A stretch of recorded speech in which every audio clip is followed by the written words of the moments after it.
We have an excellent guest speaker tonight, Mr. John Hallman. John Hallman is an active, long-time voice in all levels of Florida politics and is a veteran of advocating issues of liberty in the Florida legislature. John has served as the state director for FreedomWorks, the pro-market organization, as well as the deputy director of Florida Stop Lawsuit Abuse.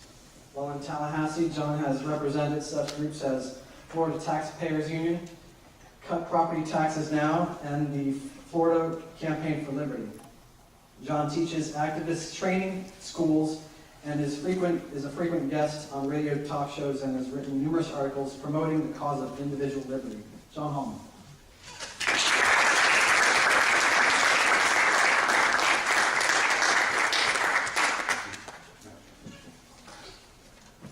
Hi, good afternoon.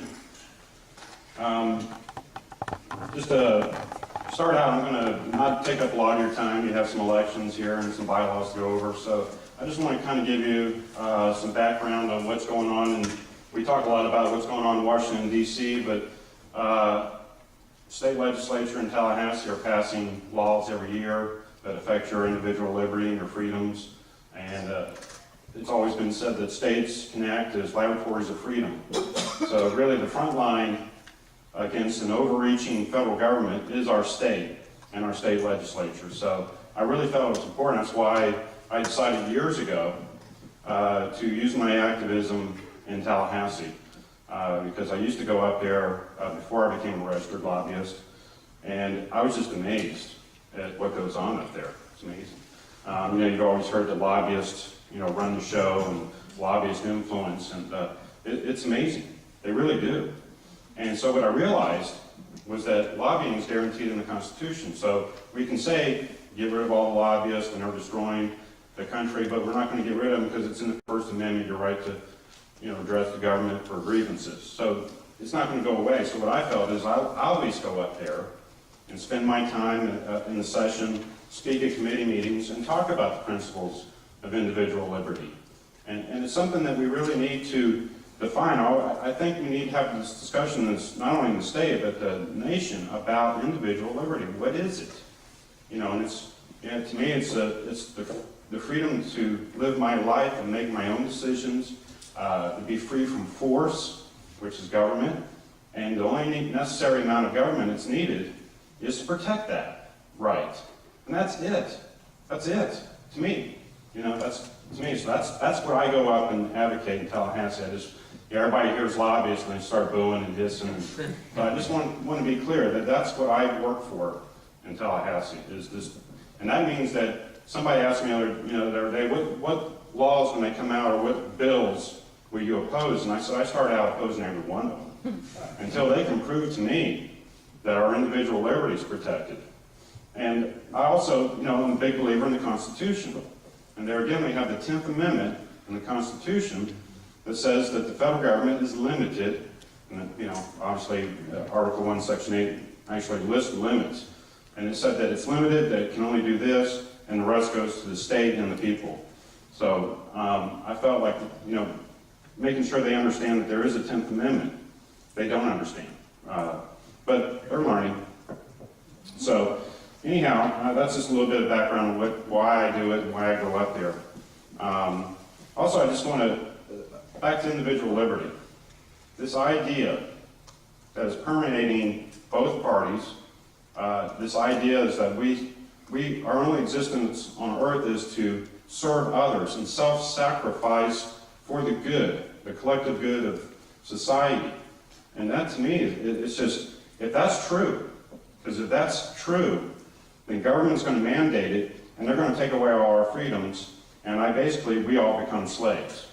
If that's all I do, because that's what slavery is, you sacrifice your own labor and your talents for somebody else. And we got to start talking about that. And I think it was John Locke that said, if I cannot own from what I produce, then I am a slave.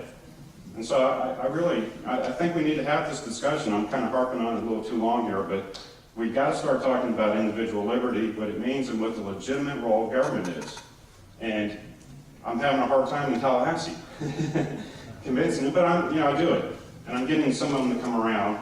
Some are starting to understand it, and so I'm not pessimistic. I'm optimistic. It's going to take a lot of work, and that's why I wanted to come talk to y'all today, so that I can get your help.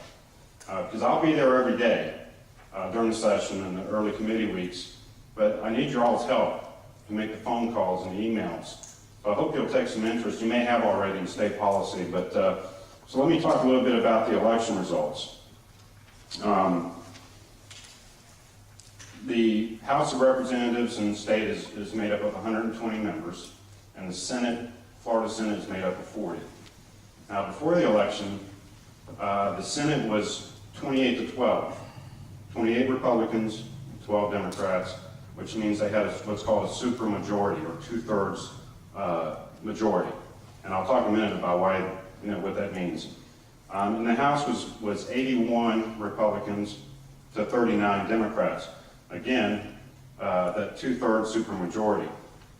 So what happened in the election is the Republicans lost a net of 5 seats. So now it's 76 to 44. So it was, 39, now the Democrats have 44. So the Republicans in the House lost that supermajority. They no longer have that two-thirds. And what does that mean? It's really a lot of, as you might know, there's rules and procedures, parliamentary and all that stuff, and how they operate in Tallahassee.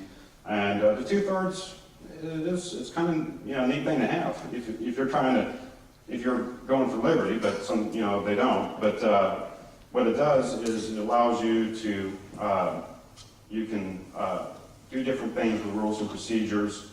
You could pull a bill that's been sitting in a committee up into the floor and have a vote on it. And you can waive rules. If you have two-thirds, you can waive rules. I make a motion to waive the rule. Two-thirds, all Republican, get done. Waive the rules, add late filed amendments. So it gets really into rules and procedures, but it's a pretty good thing to have. And the next level of that is 3/5. Now, in the House, they need to maintain 72. Now they got 76. Now they have so they have 76. They have to have 72 to maintain that next level of 3/5, which is an important one too. So that means that they lose 5 seats, they lose that. Okay? So that's sort of the next thing. And it's almost a duplicate in the Senate. The Senate now lost its two-thirds. It's got 26, and they need 24 to maintain. So they only have to lose 3 seats, and they lose that. So as I went through the election results, and y'all mentioned a couple of here that Republicans lost. I picked out 15 House districts that were solidly Republican, now are competitive. The Republican won by a much smaller margin. So that means there's, in the House alone, there's 15 that the Democrats are really going to go after, because that's where they're going to, make up that ground. And if they can even narrow the majority down to below 3/5, the Democrat Party will have a lot more say in the agenda, and they'll really slow down the Republicans. One thing again about that two-thirds, once they lose that, so you can shut, like the filibuster in D.C., they can shut down debate. So what Democrats can do is you want to run out the clock. You have 60 days to run through about 3,000 bills, and only a couple hundred survive and get passed. And so what you want to do if you're the opposing party is you want to run the clock out, drag out, debate, drag it out. And that way, even if the bill that you're dragging out gets passed, you're going to stop others. So, it's a lot of, gamesmanship up there and how they do it and try to get some leverage and try to get some say into the agenda. But, so things have, really changed. Even with just with the small gains that the Democrats made, it's going to change how things are done.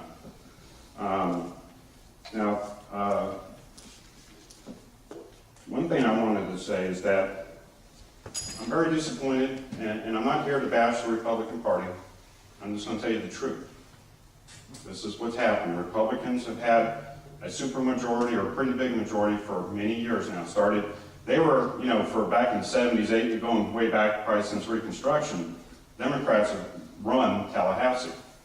And then they started making some gains, And then by 1996, they had that one vote, that one seat that carried them over, and they had a majority.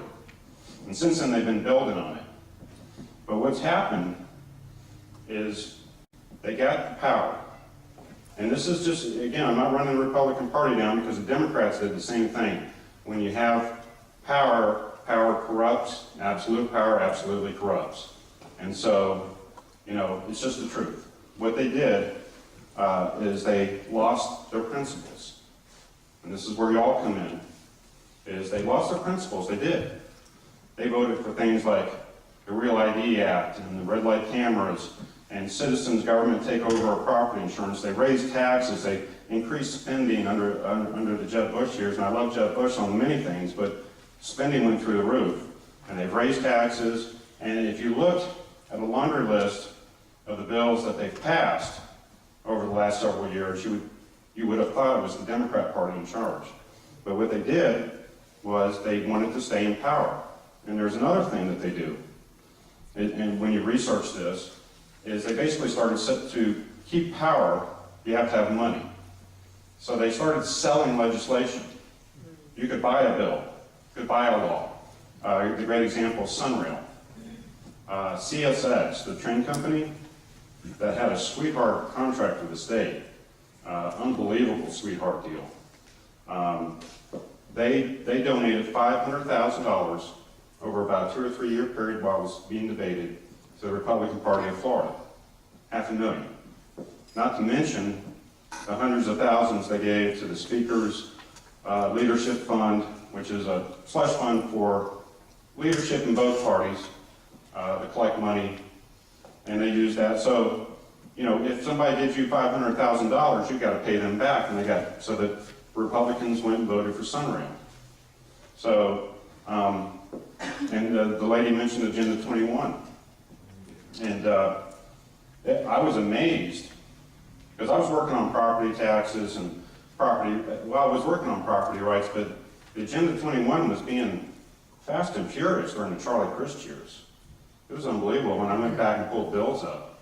But it's continued on after Charlie Crist is gone. And these same Republicans that are complaining now were the ones that voted for it before. And so there is let me tell you something. When I first heard Agenda 21, I said, oh, here we go, black helicopters, conspiracy theory. And so I started looking into it. And it's for real now. It's the radical environmental move. And of course, Agenda 21 is from the United Nations. The Earth Summit in 1992 came out with these lists of recommendations to government to buy up as much rural land as possible, declare it wetlands, squeeze everybody into cluster communities, and have everybody connect these cluster communities by mass transit trains, and have bicycles, and get everybody out of their cars. And it really is true. And the Republican Party, and then last year they passed, Scott Plakin, who lost, sponsored a bill to give all kinds of Solyndra-style grants and tax subsidies if they go green. If you have a company that would go green and produce alternative energy, you got all kinds of favors from the government. Well, that violates our principles. So I guess my point is that we need to step up, and I need your help, and we want to advance liberty. We need to, as Republicans, you need to say you're not acting like a Republican. And you've got to be able to tell them that. We can't just give them a pass, because we're going to continue to get this. And what's going to happen is the Democrats eventually going to take over, because they're going to gain, if all they got to do is gain 5 seats through the next 3 election cycles, and they own Tallahassee again. And the Republicans can only sit back and look back at all these bad bills that they passed and wonder why their supporters aren't out there.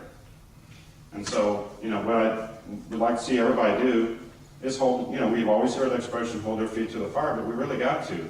And that means Rick Scott. Rick Scott, to me, has done some good things, and he's done some bad things. So I want to call him out on the bad things, say thanks for the good things, but not be afraid to say, you did wrong, Governor Scott, on this. You were wrong. He could have stopped Sunrail. We got a group of attorneys together. If anybody knows Matt Falconer from Orlando. And we got attorneys and met with the governor, and we gave him legal options to actually could have, stopped Sunrail, basically nullified Sunrail. Could have stopped it and he chose not to, and I was very disappointed.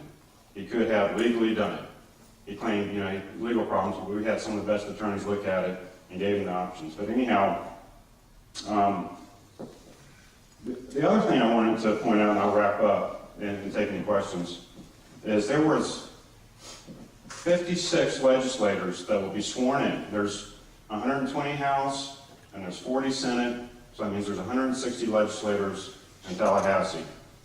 56 of them will be sworn in the next couple of weeks that never received even one vote. They never received any votes. They simply won by filing. Nobody challenged them from any party. They didn't get a primary challenge. That freaked me out. Is that, I don't know, I looked at it and went, wow, are you kidding?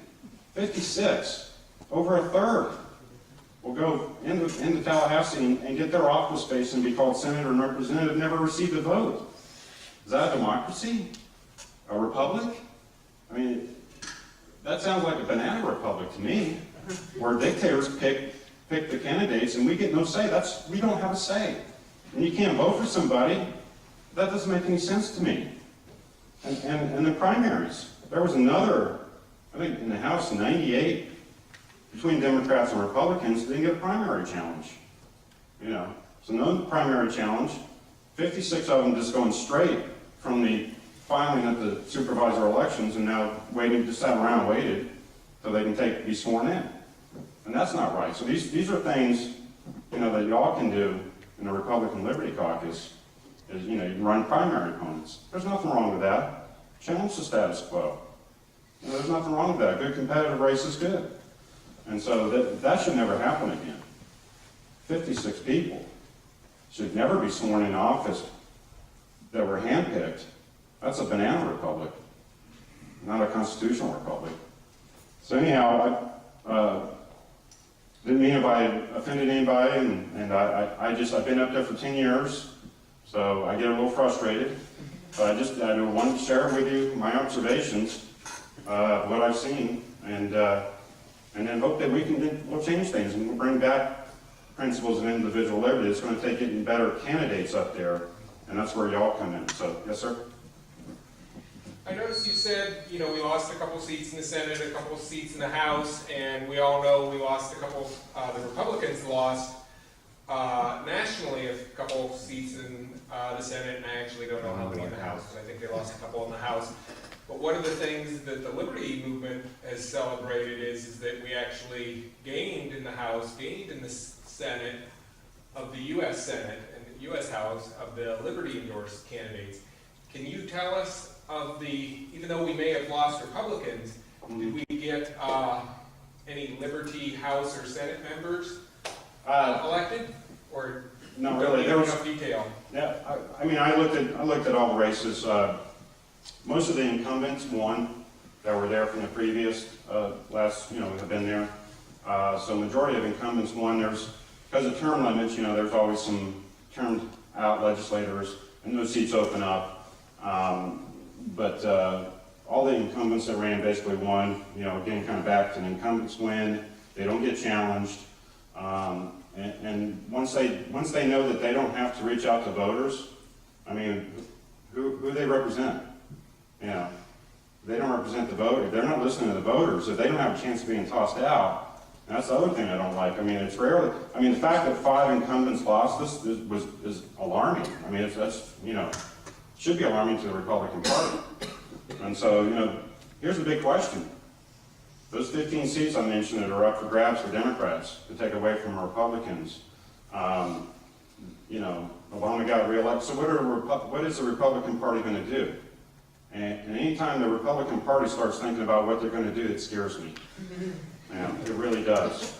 It scares me. So that, again, where you all come in is, principles of, let's define liberty, individual liberty, the Constitution, and because our natural rights, our right to own ourselves and our labor, is embedded into the Constitution. It comes from John Locke and Bastiat and, all those, and Jefferson, obviously, Madison. And we need to, define that. and say this is, and that's what I think Ron Paul did a fantastic job. You know, he wrote a book called Defining Liberty. And we need to define it because that's the message that was winning the young people. You know, they said Romney lost, you know, big time to the young people.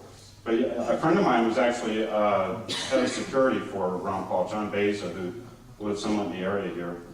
And John, he just told me, he said, John, the kids that are turning out for Ron Paul, these all around the country, said it's amazing. And I was in Tallahassee a couple of years ago when he spoke, filled up, filled this huge auditorium up. I mean, thousands of young people. And you know what? They were clapping as much on economic liberty as they were, you know, obviously a lot of them are against the war on drugs and everything like that, but they were applauding as much on the economic, you know, about the taxing too much and regulating too much. They were applauding just as much. And it was I was amazed to see the young people. It would encourage me. So Ron Paul's got a great message. The Republican Party chooses to accept it. I think it would help the Republican Party immensely, but I don't know. Like I said, I always get scared. Governor Scott and the incoming Senate President Don Gates and the incoming Speaker Will Weatherford you may have seen this, announced that they are now accepting Obamacare. They are no longer going to fight it. It's done. And there's no standing up. We're trying to find a way to protect us from Obamacare. They said it's done. So everybody can just go home and forget about it because they're going to find a way to adapt it and use it. Health care exchanges and the expansion of Medicaid, it's a done deal. So see why I'm worried? When the Republicans start worrying about, you know, what direction should we go in? Does Freedom Works collaborate with other groups like Americans for Prosperity or the 10th Amendment Center? Or I know Americans for Prosperity has somebody in Tallahassee that tries to watch legislation when it's going through committee and then let people know. Do you guys work together? Well, I'm no longer with Freedom Works. Yeah, I'm sorry. Yeah, I was their state director for about 4 years, 2002 to 2006 roughly. Actually, Americans for Prosperity was created out of a division from what used to be Citizens for a Sound Economy. I was actually working for them when that split was happening. So I started out as Citizens for a Sound Economy, and then they had that big split between the foundational board and the Koch brothers, and they went over and started Americans for Prosperity. But, you know, so there may be some tension there as far as personality clashes, but, you know, as far as I know, they're both, you know, pro-free market groups. Slade O'Brien is a real good friend of mine. We used to live in the same town down in South Florida. I just like to see the groups work together and help educate people on, because a lot of people don't understand that when legislation is going through committee is really the only time that we have a chance to affect it. Once it hits the floor, you make all the phone calls and emails to, I might be wrong. No, I agree. In fact, I'll even say when a bill comes up in the committee to be heard, it's too late then. Okay, it's too late then. So all the backroom deals have been done. The backroom deals have been done. I've never seen, and maybe somebody will disagree with me that's been there a lot, I've never seen, when we take a head count, we kind of know going into the committee meeting on the bill, and we take a head count, and I've never seen it change. The decisions were made, and it's not going to change. So even, you know, speaking before a committee, I do a lot because I want it on public record. That's the only reason I'll go up and speak about individual liberty and whatever I speak about in the Constitution. Is only because I just want it on record. I realize I'm not going to change their minds at that point. I needed to change their minds beforehand, and sometimes I have been successful doing that, but it happens before the committee meetings even. So how do we find out what's going on before the committee meetings? Well, I'll be putting out, if anybody wants, I have a legislative update email that I'll be putting out. I'll be up there, and I'll be updating, I'll be sending out, you know, what I think are liberty bills, and anti-liberty bills. If anybody wants to get on my email list, I know everybody's sick of the 10 million emails I get, but if you want, I mean, I try to keep it very specific, very targeted, and not a lot of fluff. And, you know, I just want to tell you, here's this bill, here's what I think it means, and it could be a bad bill, and here's who you need to call, you know. But I think you got a hand up there. Yeah. You had mentioned about putting Republicans' feet to the fire and saying they're not Republican. And it got me thinking that a lot of folks, especially as people rallied behind Ron Paul, had very adverse feelings towards Republicans. And I'd love to make a case about redeeming what Republicans are. And as a Christian, too, I find that with all my progressive Christian friends, they don't even call themselves Christians because of the connotations there. They say, you know, I'm a Jesus follower or whatever. And I really feel like that hurts the case of Christianity as we go to spread the message of love and acceptance and his salvation.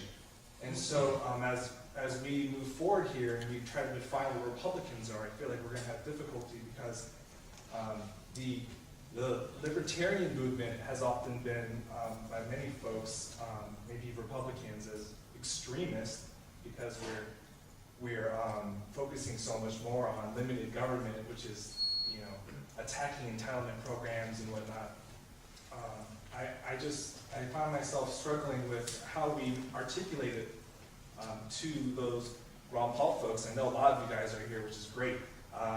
That, you know, we need to work within the GOP and straighten them out and fix it, not you know, champion behind the idea of a third party, which I see a lot of my libertarian friends do, which I think is a lot of votes that we lost with Mitt Romney because he, by most people's definition, was a little moderate, which is the intention of the GOP when they nominated him, was to reach for that moderate vote. But we all saw what happened. He became the extremist when we got to the general election. And it's a lost cause, I think. That's one of the things I'm most fearful about when we move forward is what the Republicans are doing and trying to convince the public that we need to moderate our message a little bit so we can reach across the aisle. But I don't think that's going to accomplish anything because the Republicans are always going to be painted as this extremist view. And so, Well, it was Barry Goldwater that said defending liberty is not extremism, and moderating your views is not I forget the exact quote, but you know what I'm saying? It's otherwise pushing for individual liberty. That's all I talk about. And if that comes from the Republican Party, if it comes from the Democrat Party, that's fine. And third parties like the Libertarian Party, you know, I think the Libertarian Party can be competition for the Republican Party. Either if you see a lot of libertarians voting for a libertarian candidate and you think they should have voted for Romney, well then the Republican Party might want to rethink putting Romney up. You know, just to be honest. You know, so I don't see that as a problem. I'm for an all of the above kind of guy. I mean, you know, there's some theories about how you change government back towards a republic, restoring the republic, and some say you just gotta elect good people. Okay, and I agree with that. We gotta elect libertarian or liberty-minded people that respect the Constitution. You know, and to me, I don't care what party they come from. If you love the Constitution, you believe in the principles we've all been talking about. If you're a Democrat, you know what I'm saying? I mean, I know this is a Republican Liberty Caucus, and I've been a lifelong Republican, and I've been an executive committee man, and I've been on the board of directors, and I've been very involved. You know, I don't care. It's not about the party to me. right. Well, It's about my freedom and liberty. And if I can add, though, too, what the Republican Party has become to a lot of folks that have become tired and weary of the bickering and the lack of progress is what's making it difficult to convince and articulate that we need to redeem the Republican Party, not make it more difficult for maybe I'm scared to say this because I might get yelled at, but the only hope really for restoring America is through the Republican Party, in my mind, and that if we deviate from that, we may be hurting our liberty. And not to say that the Republican Party is perfect, because we all know it's not. Well, no party's going to be perfect, but I mean, you know, I'll take the drug war, for example. I don't do drugs. I have no desire to do drugs, and if it became legal tomorrow, I wouldn't just start doing it because it's legal. And I think anybody that wants to do something destructive to themselves, as long as they're not dragging somebody else with them, should be free to do it. As much as I disagree with it, I think drugs are bad, but I don't think the government, and if we don't, you know, that's individual liberty. That means if I want to go home and drink a bottle of bleach, I can do it. Now, that's my freedom, and it may kill me, but that's liberty. You see, and to sit there and say, you know, we have the highest incarceration rate in the world. We don't even have that, 5% of the population, 25% of everybody that's jailed in this country is right here in America. And we're taking kids, recreational users of marijuana, and we're throwing them in jail. Now, there's nothing moral or good about that. They shouldn't be doing drugs, I agree. But, we don't have a right to sit there and ruin their life, and they've got a criminal record for the rest of their life. They become, you want to talk about productivity, when you talk about everybody on welfare, how about everybody sitting in jail? How productive are they? What are they doing for us to increase productivity in our economy? So, that's something we have to have a discussion about, because I can tell you the Republicans are not, most of them are not accepting of the legalization of drugs. But I think we need to talk about it, No, we're going to take one more question. Okay. We'll have some time after for additional. Okay. Who had, I'm I sorry. was just going to yes. say, trying to point out who we are as Republicans, I feel like there's this fear of being, don't promote conservatism. Right. And we're seeing that with Governor Scott and the leadership. Yeah. They're probably worried about re-election, obviously. Absolutely. But take it on the chin and do what's best for the people. And that's fighting, the exchange issue with Obamacare. And they're not doing it. So of course the voters are looking and saying, what's the difference between these guys? And I'm confused. But, Yeah. There's no guiding principle right now in the Right. Republican Party of Florida. I think nationally as well. And if you don't have guiding principles, when you start, Chris Dorworth, who was going to be a Speaker of the House, if you're all familiar with him, just got bounced out. And he was, let me tell you, I'm going to tell you the truth. The insiders up there, this guy was the biggest crook that's ever been in Tallahassee, and that's saying a lot. And this guy was selling everything to use his power to take money. The guy got rich, and that's not being a Republican, and that's not for liberty. And so those kind of people I'm glad Chris Dorworth lost. He needed to go. And I hope in the next time the guy that won is no fan of is not going to be an advocate for liberty, but let's get somebody in for next time. Hey, you guys, I'm sorry, we've got to continue on with the meeting. We're going to have more question and answer time after we complete the bylaws and election. Okay. I appreciate your time, and again, let's all work together. And if anybody wants to give me their email list or anything like that, I'll keep you informed of bills that are going through the state legislature. And if you can help me to agree with it. I try to do a lot of work with bill analysis and tell you what the bill's about. I try to give you a lot of information, so if you'd like to do that and help out with phone calls and everything else, I'd appreciate it. So thank you for your time.